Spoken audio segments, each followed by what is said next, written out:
Welcome viewers to the Thought Leader Show. I'm your host, Major Sunil Shetty. Joining me today is Mr. Anuj Batra. He is the co-founder of a unique innovative startup called Andromedia Maritime Solutions. He has over 3 decades of professional experience.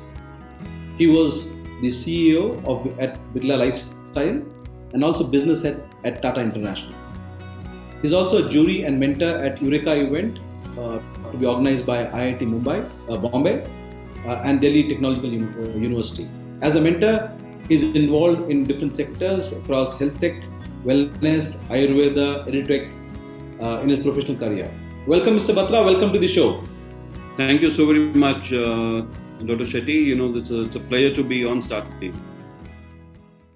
Thank you, sir. Mr. Batra, let's start by understanding. You've been in the startup ecosystem. As a mentor, you invest a lot of time into it, and you come from some of the top-notch MNCs and companies from India. How's been your experience with Indian startup ecosystem? How do you see the Indian ecosystem, startup ecosystem evolving? Well, to be honest, it's a great experience to be, to be a part of, various different startup events happening at the institutional level these days. I'm part of the IIT Eureka event with DTU, VIT, BITS Misra, and a host of other institutions. The entire ecosystem today is evolving. The youth of today, they do not want to work for anyone else anymore. Everyone wants to start something of their own. They are happy. They're happy to build up something, even from a scratch, even if it's a short, small thing, but they really want to take up the entrepreneurship banner under their wings, and they want to, really want to change life for people. And that's a great beginning. And it's a great beginning that the institutions are also evolving today and providing out the right kind of a mentorship, right kind of an atmosphere very early in their lives. So this particular change that is we are witnessing, it's a glorious time for the startups, budding entrepreneurs to start from India. And isn't it a good thing that it is no more limited to technology or sectors like technology? It is cutting across. We see entrepreneurs, artisans. At one stage were limited to just performing their art. Today they want to see how they can build a business around it. Food industry. So it is no more limited to technology. On one hand, I'll agree with you. On the other hand, it's all about the change that we are seeing. The change you started out very well by pointing out the artisans. So imagine an artisan in Kolhapur. He used to make only Kolhapuri chappals. It used to be supplied to various different local stores nearby, or else the product was available at the mom and pop stores over there in, say, in case you are there in Kolaba in Bombay, or maybe Lajpat Nagar in Delhi or Karol Bagh in Delhi, you will find the places. It's thanks to the digital change that has happened across the world that even the artisan today has become global. I know of a Kolhapuri brand in Kolhapur which is selling its produce over there at stores in London. Can you imagine that? And that's what is happening. The digital transformation that has evolved to such change that has happened in the industry, rather all the industries. And practically, when I say that, the transformation is not only related to only the deep technologies, but today's generation is coming out with fantastic ideas. Who could have imagined, you're normally, paying your credit card bills on time. Imagine a product like Cred, which has taken the market by storm and it's become, a unicorn from India. People used to invest into securities. People used to invest into stocks. But there are organizations which have brought all these things together under one single roof. People used to go to the retail stores, have a touch and feel of the products before buying. The transformation that has happened, the brands have become global. The global brands have also come into India. Without touch and feel, you simply need to place your order on the likes of Amazon of the world or the Flipkarts of the world. Just by placing the order, you get the product at your home, at your convenience, at your desired time. In case you like it, you pay for it. In case you do not like it, you simply return it. So that's a huge change that has happened. And at the same time, imagine all the hundreds and thousands of retail stores, mom and pop stores, all of them, they are getting organized these days. There are apps which are today decentralizing and rather centralizing and bringing all these mom and pop stores together. They are offering the logistic support, they are offering payment support, they are offering supply support. And all these things is going to transform India into the number one economy in the world in times to come. And who would have thought that India would also beat, country like China when it comes to digital payment? I mean, this Diwali, I did not have to take out my, cash or make any payment in cash, even to the diyawalas, the bazaar in which you shop for Diwali and the Dasheras. Very correct. And imagine it's a boon today. It's a boon today in a time when people are a little skeptical of touch and feel. They are they are worried whether they'll be touching up the notes and whether those that currency is being you know uh, currency is being held by someone who has gone through the COVID time or not.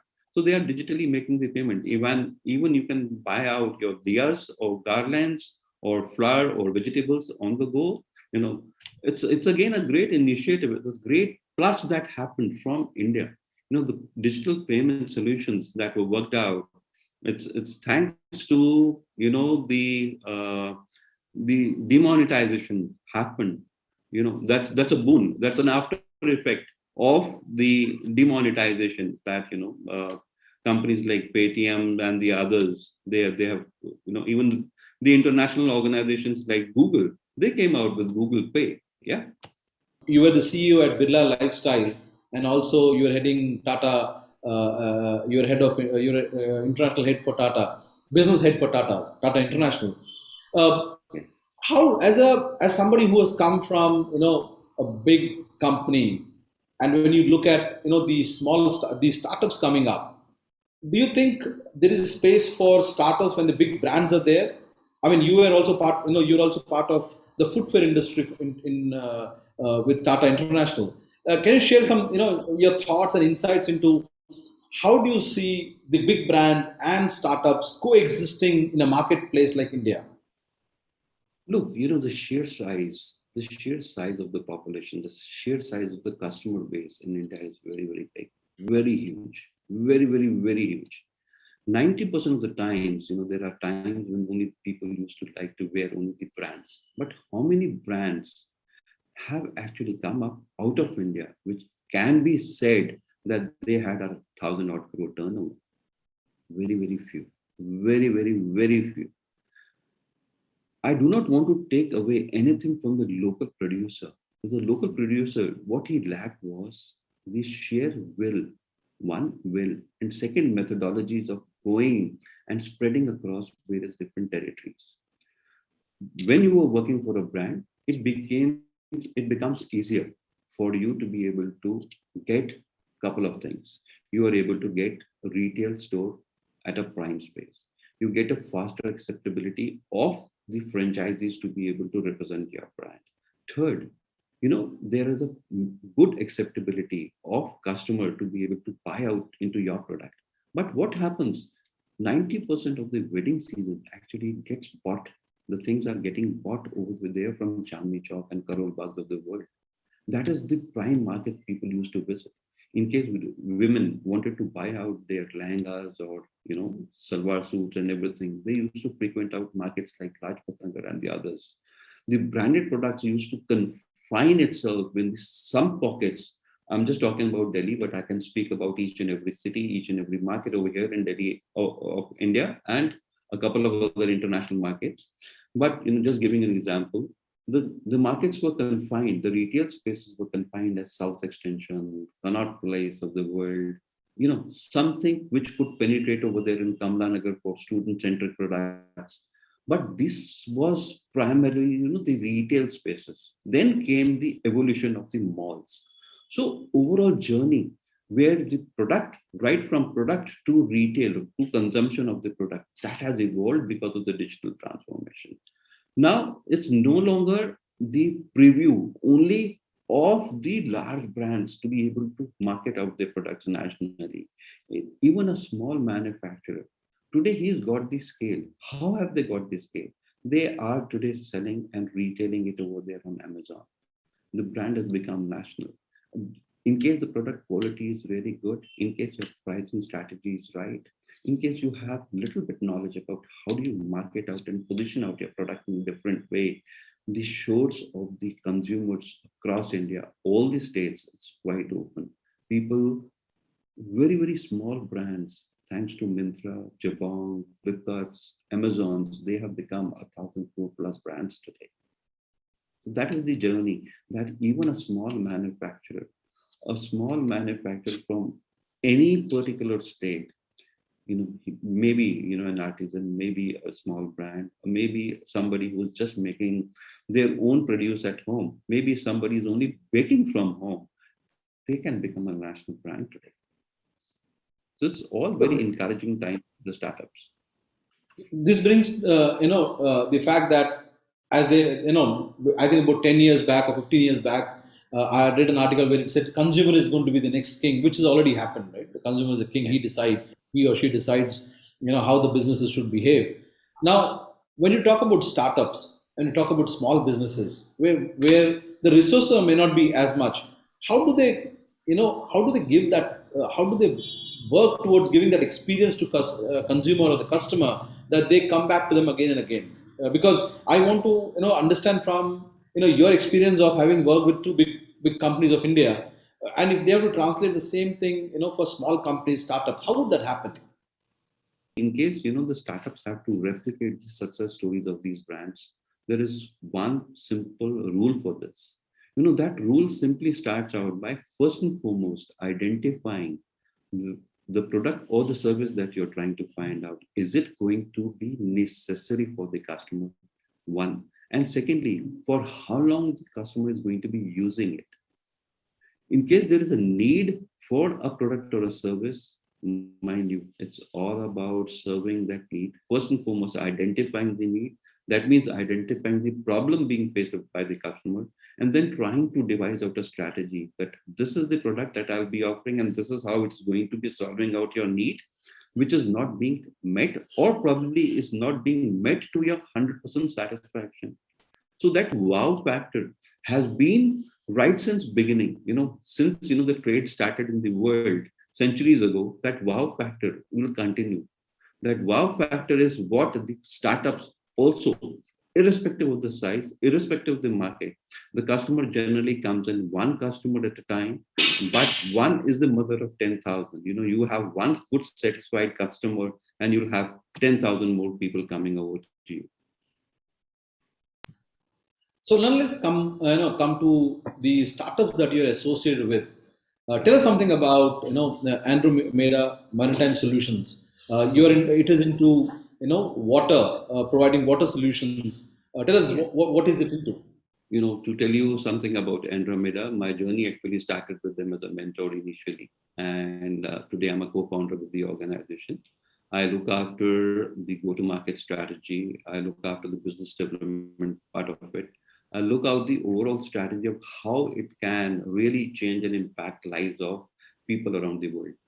And why did I took up this particular organization as one of my startups, where I could lend my name, my expertise, and my experience to it. So the journey actually started out for this brand. The journey started out as Team Hydra at RV College, Bangalore, where four odd students, they formed a underwater robotic club, and they started researching on various different use cases where they could build up robots and other technologies. Over a period of time, it's around 3 odd years back, they established Andromeda as an organization, and they wanted to, start building up things. So what it does today is they are working on patented robotic technologies. They also have their own robotic operating system. It's again a rare thing happening from India, that a small startup has developed out its own robotic operating software. Third thing is the company has developed out an AI. Now, what does this product do? What does this robotic, interference works out. We identified that globally, two-thirds of the Earth's surface is water, and our two-thirds of our body is also water. Imagine the water is going to be the most scarcest of the resources, but it is the most essential of the elements that are required for humanity to survive. Though the two-thirds of surface of Earth is water, the usable water is diminishing day by day. It's all because of the various different challenges that all of us we have, come through, the kind of a pollution that is happening, the kind of fertilizers that we are using, the pesticides that we are using. Everything is going into the rivers. Everything is going into the lakes. Everything is going into the groundwater. So we wanted to create an impact. One, create an impact, and secondly, we wanted to create technology and AI so that this water could be brought to its purest possible form for different use cases. The first robot that we have, which is now under the final stages of development, and it's going to be ready by end of this month, is going to be put to a use of a swimming pool as a business. And when you ask me why swimming pool, we've already tested out the robots in the dirtiest of the possible lakes across Bangalore, all the four lakes of Bangalore. We have tested their waters, we have tested sea, we have used various different applications in rivers and everything. But we wanted to create out an impact, starting out from hospitality, leisure, entertainment, something which anyone and everyone does over here in India and across the world. So we all believe and we all are aware that hospitality has been a segment which has been the most affected segment because of COVID.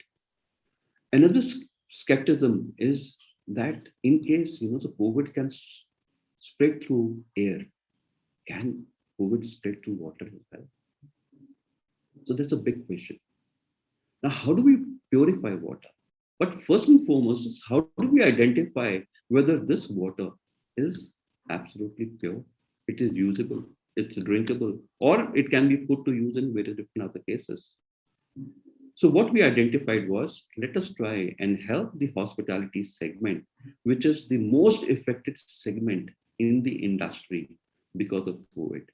So we're coming out with a robot. So what does this robot do?